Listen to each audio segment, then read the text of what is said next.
The SDAYC Turkey Clinic 2019. We're in almost December. Yesterday was very windy for part of it, and then light to medium for the rest. Today is going to be light. Yesterday I didn't get to film this, but it was a holding position drill. Our line sight was, let's see, our line sight today, right now, is that little middle house. So there's a little bush on a middle house over there that I've picked out. Right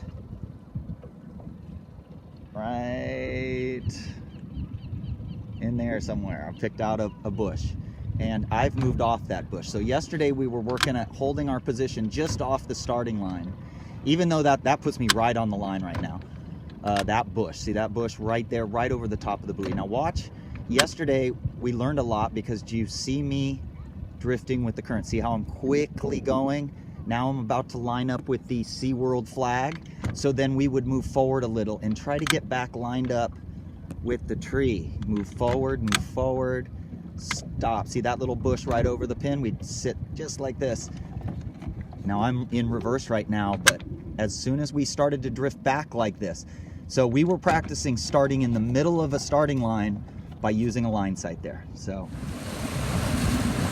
day 2 of the clinic, and this is the spreadsheet here of what we talked about this morning. RY friends mean recruit your friends. Try to get people signed up for these events in the next 5 months early. If you have any, get them going. San Diego Yacht Club's got a good little fleet going. Holding position drill is what we did yesterday. JB tips or Julian Bethwaite tips, you got to look them up online if you haven't seen them already. Holding position drill, I'll try to do a video on that. I'm struggling with that video right now. Upwind speed. So yesterday I identified that we weren't good enough at seeing the wind before it hit the boat, and not easing the main too much. There were times where we were easing the main, at least for Calvin and Carter, they were easing the main, yet the skipper wasn't hiking, so that didn't make sense. The skipper should hike before we really start easing much main. Today we're working on break of the jib. Is the jib luffing at the top or the bottom? When we need power, it cannot be breaking at the top first. And then lining up, our starting place is lining the leech of the jib up with the spreader tip. It's about 5 knots right now, and we're gonna see how they did on that. That was our goal of coming out. Let's see how they did on lining the leech of the jib up with the spreader tip. They're not in the wind yet here. This is a big hole just behind this point, but it looks pretty nice ahead. That's 6-7 knots up there once we get out of this kind of current swirl light spot. It's really nice ahead. Leech of the jib is just inside the spreader right now, which is fine. If the leech of your jib goes outside the spreader tip, then the top of the jib starts to luff first, and that's what we want to do when we're trying to bleed power. The boat gets overpowered very quickly. So when we're trying to bleed power, we want the leech of the jib will go out. We can kind of see that by looking through the mainsail, but she did a good job on that. That was our goal. Get it lined up with the spreader tip first, and then look at the break of the jib. The skipper could see this easily, but it's really a crew thing. The crew's not doing much right now. They're face backwards. They can't see the puffs. The skipper's looking for the wind, and they're breaking totally evenly. The windward telltale on the bottom and the top are both doing exactly the same thing. So that's the most powered up mode you can have. If it's luffing at the top first, you're actually depowered and don't even know it. So we're breaking even.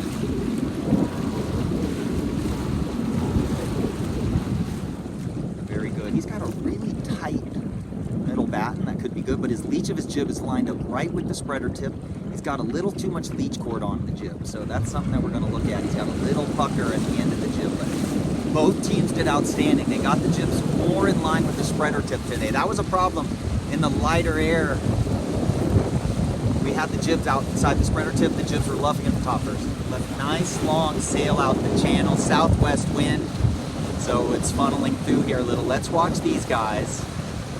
What I told Sammy on the last tack was to try not to head down when the boat gets flat.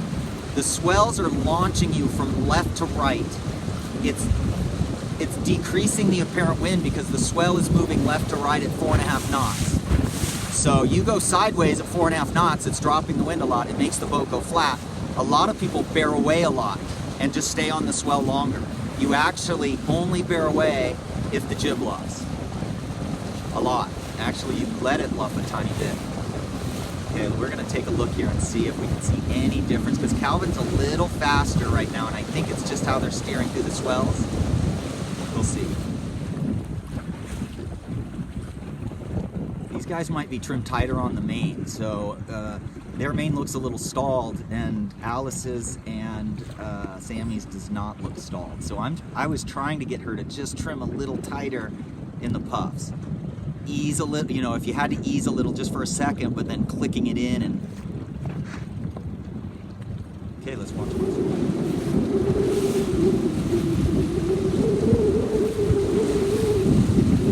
The starboard seems to have gone pretty nicely for the girls. They're a little closer. These guys have the bottom of the main flatter, so they have more bang on. They're sheeting a little tighter maybe. Go back and forth and look at these two videos here and see if you can see anything different. It looks like these guys are just sheeted a little tighter, but I could be wrong. They're still a little faster than her. Overall, they're just a little faster. What we were working with on Calvin was not feathering up in the puffs. If you feather up in the puffs, you increase drag. So what you do in puffs is go straight or even press a little, you know? But then as you gain light spots, you gain height. As you get light spots, you gain height. So it's kind of a backwards boat. You gain height when you have less drag. If the jib luffs, you can't gain height, but if the jib's not luffing, you gain height in the light spots. Okay, so I don't think she gained much on that. Let's look at how she's sailing. So these are classic SoCal swell conditions. Kind of the reason why you have the Vince Bruns and the Lowell Norse and the Malin Burnhams and the Tyler Sinks and the Mikey Andersons of the world. They grew up sailing in the swells of Southern California, and you learn how to, first of all, it teaches you a lot of patience. Because the wind goes up and down as you go through the swells. The apparent wind is increasing and decreasing, and it's also shifting because of that. And develops a lot of patience and a lot of skill.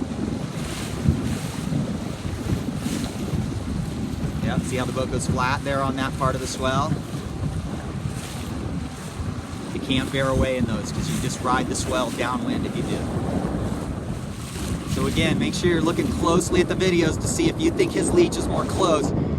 We were talking to them about not letting the main out too much. A lot of people fall in love with dumping the main on skiffs, and if you start to dump the main right now without the skipper hiking, all you do is go on a reach. So now you're off the wind. You're not on the wind anymore. So skiffs are hard to keep the main in, but dumping the main is only when you're in a totally different mode. And to save yourself once in a while and then smoke it, or wind 15 to 25 or whatever.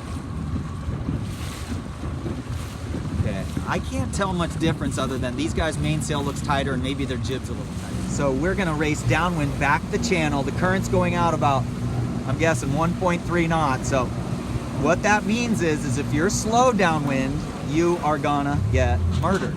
So you need to pay attention to the other boats in these conditions and gotta find a way to hang in. You can't start losing. Once you start losing, it's just exacerbated by the currents pushing you straight the opposite way. So downwind's gonna take much longer than upwind, and so you really gotta be on your stuff and you gotta pay attention.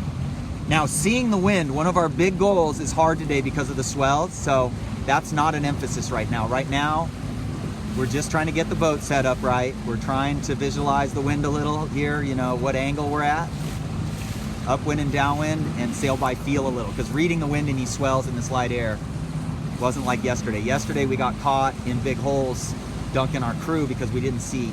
Yesterday was a totally different gusty northwest. This is a light southwest. Okay, so downwind, jib loose, should be luffing at the top a lot. If we over trim the jib, it suffocates the spinnaker just that little bit. And one of our goals downwind today is definitely have higher booms downwind. We want the booms up in the air. Yesterday there were times where the vang just was not off enough. You should be striving for a very loose leech with a main sheet coming in and out a little bit. As you get more puffs, the main has to come in because the top twists off, but that's what you want. Still very big swells, so the apparent wind's going to shift forward right Now it's going to start shooting forward because you're getting launched. Nice work. Then the wind's going to shift aft. Now it's going to start shifting forward right now. Boom, as you surge. And then that's a lot of twist in the main, which we like. That has the bottom of the main, the most powerful shape. As we get puffs in these conditions, we're trimming the main in so the leash doesn't open too much. And then as it gets light, we're letting the main out a little. Okay, there you go, a swell jibe. Jibing on the swells, who knows when to do it. My guess is to do the jibe as you're slowing down, actually.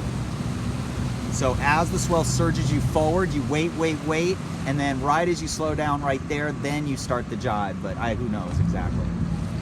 These girls are sailing outstanding. So their vang is very loose, boom high. That was one of our goals. Make sure we're exaggerating that just a little for the time being. Too tight a main, too tight a boom vang makes it so that when you need to power up, when you need to heat it up, you have to go higher to get speed than other people. If the bottom of the main is powered up and the leech is a little twisted, you can head up a certain number of degrees and gain power. People with vang on have to go higher than that, so it's an immediate loss. I would say overall I think he's sailing lower than her, and I don't think it's working, but we're gonna have to see how he does when he comes back here. He made a little gain here in the last, before the last job, he made a little gain, so let's see how he comes out of this. I would say the spinnaker trim looks outstanding, very loose.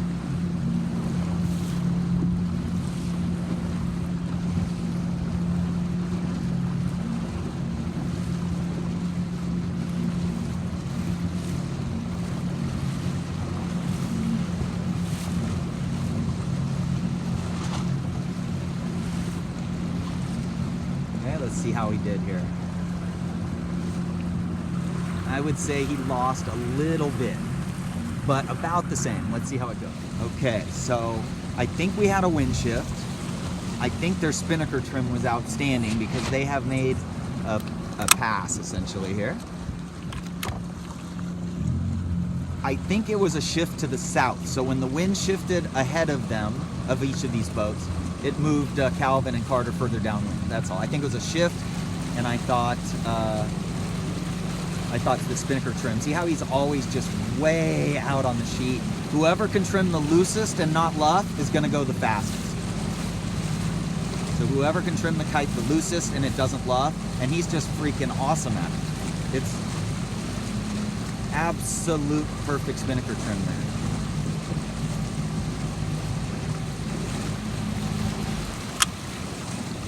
Okay, let's see if the girls can pass him back here.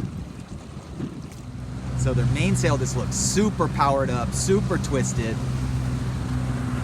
I've got Alice moving a little more now, so when she thinks the wind's gonna get lighter, I'm having her anticipate it and slide in.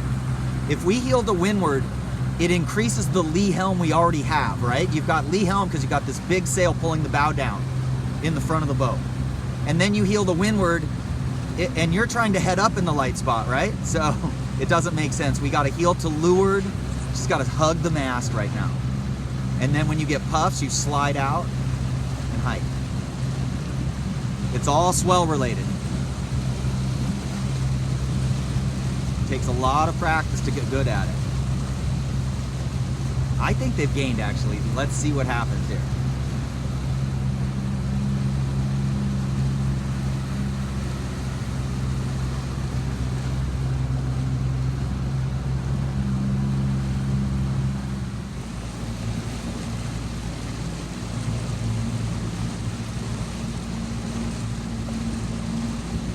They're moving good over there right now. After the jibe, we're going to try to determine if we're crossing them or on a collision course.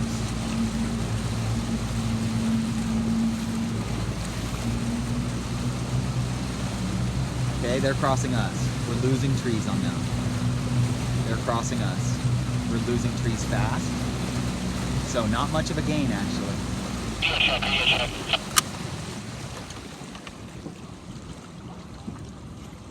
Gotcha, Jimmer.